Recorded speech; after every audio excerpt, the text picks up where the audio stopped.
All right, so let's dive right into this. Steelcast Ltd's Q2 FY25 financials. We've got we've got quite a bit to work with here. We've got the official company filings from both the Bombay Stock Exchange and the National Stock Exchange of India Limited. On top of that, we've got their investor presentation and a report from an independent auditor. So there's a lot of info here. Yeah. And we're going to try to pinpoint the key takeaways, Yeah. the things that you really need to know. Yeah, we're going to cut through all that noise and get right to the heart of Steelcast's performance this quarter. All right, so first things first, let's take a look at those top-level numbers. Revenue took a bit of a hit. It's down 25.3% year-on-year, landing at 75.9 crore. But here's the thing. Their profitability, both EBITDA and PAT margins, are actually looking pretty good. They're even exceeding the company's own guidance. Yeah, that contrast there might have you scratching your head a little bit, but it's really a classic case of, looking beyond the headlines.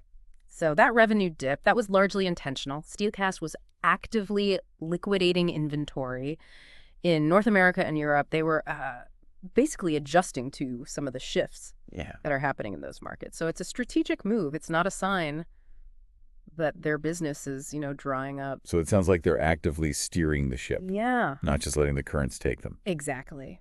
And you also have to remember their domestic sales actually saw double-digit growth. Plus, they're anticipating that this slowdown in exports is going to reverse starting in Q3 FY25. So they're expecting a bounce back. Okay, so they're making calculated moves, and they're forecasting a turnaround. That's good to know.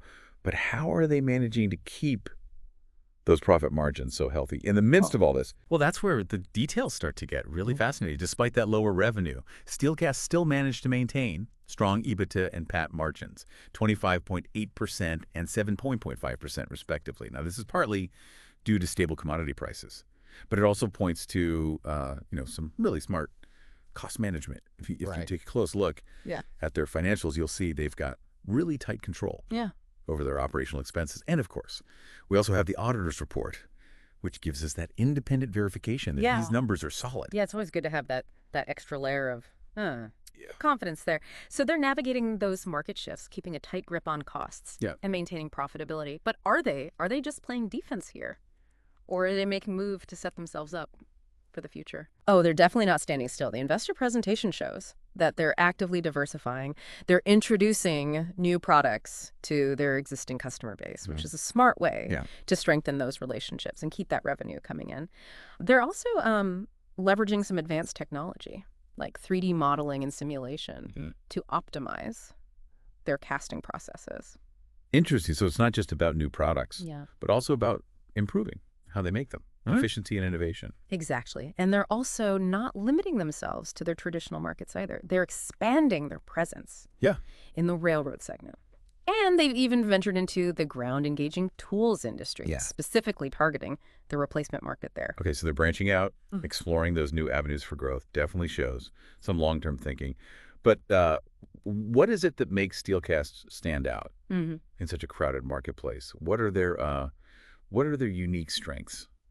Their competitive advantages, their moats, as the investors like to say. Ah, yes, the moats. That's what we're here to uncover. Well, one of Steelcast's key strengths is their cost advantage. They operate on what's called a cost-plus model. So instead of pricing based on, market fluctuations, they set prices based on their production cost, plus a fixed markup. So that gives them more control over their margins. Yes, it acts as a buffer against those swings in commodity prices, which helps ensure consistent profitability. And you can see that reflected in those strong margins. Now, another moat is the high barrier to entry in their field. The specialized equipment that's needed for steel casting is very expensive and complex. Yeah, so it's not easy for a newcomer to just jump in and replicate what they do. Exactly. And then there's also the power of experience and relationships. Steelcast has been in business for over 7 decades. They've built up this deep expertise in steel casting processes, and they've cultivated these really strong relationships with major original equipment manufacturers, OEMs, including several Fortune 500 companies.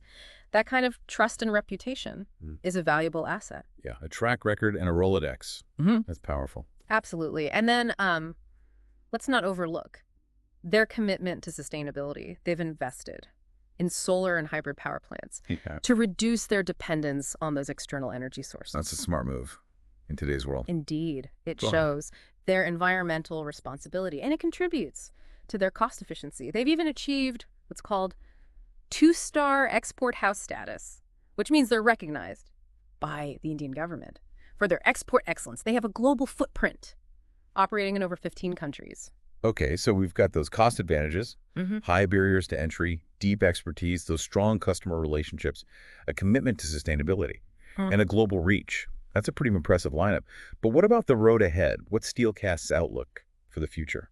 Well, based on the investor presentation, management is striking a pretty optimistic tone. They're anticipating a recovery in that export demand in the short term, and they see continued strong domestic demand in the long run. They also believe that commodity prices will stabilize. So it sounds like they're feeling pretty confident about their ability to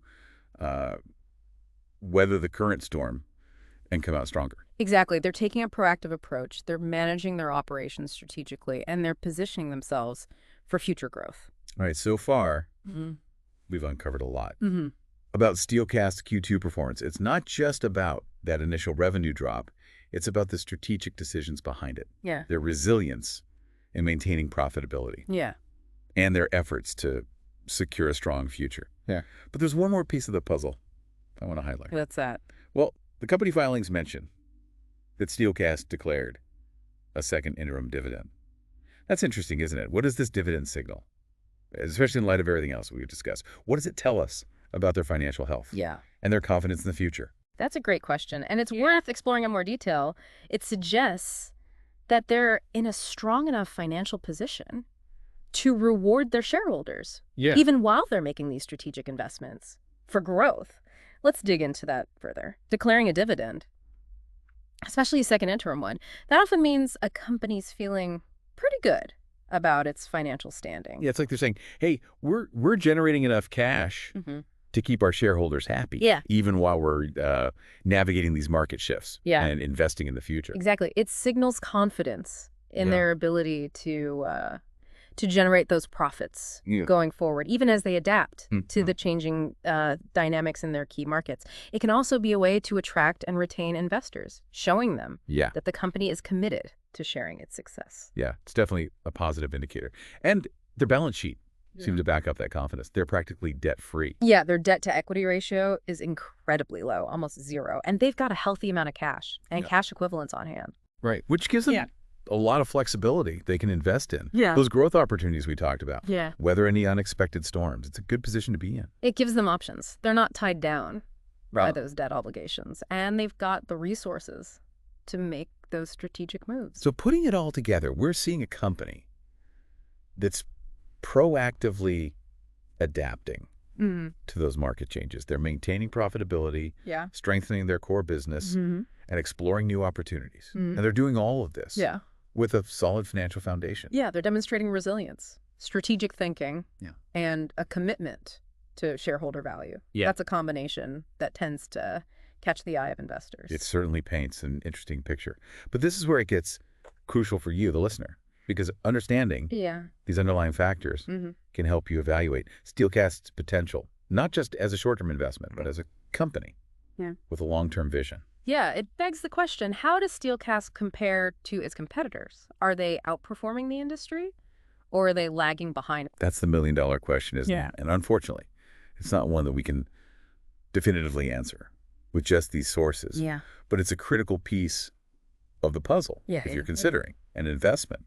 You need to see how a company stacks up against its peers. Yeah, looking at industry benchmarks, competitor performance, and overall market trends can give you some really valuable context for Steelcast's results. It helps you understand if their performance is truly exceptional or if it's just in line with the industry average. Right, and that can make a big difference in your decision-making, whether you're looking to buy, sell, or hold their stock. Absolutely. So to sum up this part of our deep dive, we've seen that Steelcast's financial performance, while showing a dip in revenue, tells a deeper story of strategic decision-making, profitability, resilience, and a commitment to future growth. They're making smart moves. They've got a solid financial base, and they're sharing their success with shareholders. But as always, it's crucial to dig deeper, to compare their performance to their peers, and consider the broader market context. And don't forget about those rationalization measures. Yeah. that they've been implementing, like investing in solar and hybrid power plants to reduce their energy costs and lessen their reliance on those external sources. It's all about efficiency and sustainability, which are crucial in today's business environment. Those are great points. Those initiatives really highlight Steelcast's proactive approach to managing their operations and positioning themselves for a future where sustainability is increasingly important. Exactly. It adds another layer of complexity and intrigue to the Steelcast story.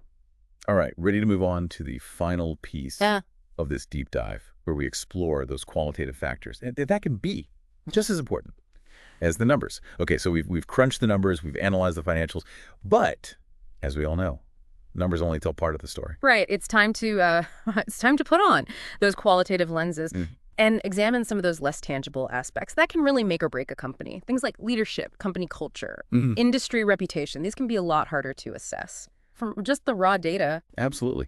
So let's see what we can find in our sources here about Steelcast's strengths beyond the balance sheet. Well, the investor presentation really emphasizes the experience and the expertise of Steelcast's management team and their workforce. They really highlight this as a key asset, particularly their deep knowledge of steel casting processes. Yeah, and they've also assembled a pretty diverse and experienced board of directors. You've got seasoned executives from various backgrounds, finance.engineering, even sustainability, that suggests a well-rounded approach to decision-making and strategic oversight. Yeah, it speaks to their commitment to strong corporate governance. And they repeatedly emphasize their dedication to building and maintaining strong customer relationships. It's clear they value those long-standing partnerships with those major OEMs, especially those Fortune 500 companies that we discussed earlier. Yeah, it definitely takes time and consistent performance to build that kind of trust and reputation in any industry. But it's not just about the big names. They also seem committed to supporting micro and small enterprises. The filings actually include detailed reporting on outstanding dues to these smaller businesses. That's a good point. It demonstrates a level of transparency and commitment to fair business practices. And that can be very appealing to investors and stakeholders who prioritize ethical conduct. And let's not forget their focus on research and development. They've got an R&D lab that's been approved by the Department of Science and Technology. That tells me they're not content to just rest on their laurels. They're actively innovating and looking for ways to improve. Yeah, it's essential for staying competitive in this industry. It's not just about making steel castings. It's about making them better, more efficiently, more sustainably. Right, and they're also collecting certifications and recognitions, like they're going out of style.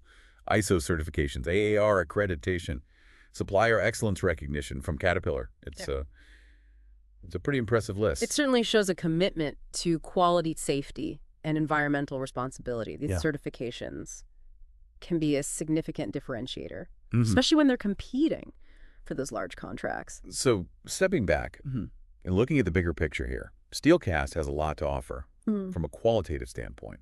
Experienced leadership, skilled workforce, a focus on customer relationships, commitment to innovation, a solid reputation for quality and reliability, and a growing collection of certifications. Yeah, it paints a compelling picture of a company that's not only performing well financially, but also operating with integrity and a forward-thinking mindset. No company's without its challenges and its risks. Yeah, nice. But based on what we've seen, Steelcast seems well-equipped to face them head-on. We've covered a lot of ground in this deep dive, from those headline numbers to these less tangible but equally important qualitative factors. And remember, this is just the starting point.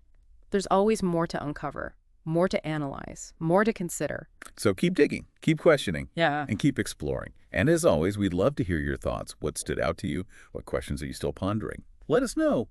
Until next time. Happy investing.